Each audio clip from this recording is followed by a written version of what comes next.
இந்தியாவின் மக்கள் தொகை 146 கோடியை தாண்டியதாகவும் மக்கள் தொகையில் உலகிலேயே முதலிடத்தில் நீடிப்பதாகவும் ஐநா அறிக்கையில் கூறப்பட்டுள்ளது.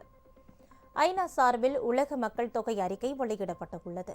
அதில் இந்தியாவின் தற்போதைய மக்கள் தொகை 146 கோடியே 39 லட்சமாக உள்ளதாக தெரிவிக்கப்பட்டுள்ளது. இன்னும் 40 ஆண்டுகளில் இந்தியாவின் மக்கள் தொகை 170 கோடியாக உயரும் என்றும் அதன் பிறகு மக்கள் தொகை குறைய தொடங்கும் என்றும் கூறப்பட்டுள்ளது. இந்தியாவில் குழந்தை பிறப்பு விகிதம் தொடர்ந்து சரிந்து வருகிறது. இருப்பினும் இந்தியாவின் இளைஞர்கள் மக்கள் தொகை தொடர்ந்து குறிப்பிடத்தக்கதாக உள்ளது.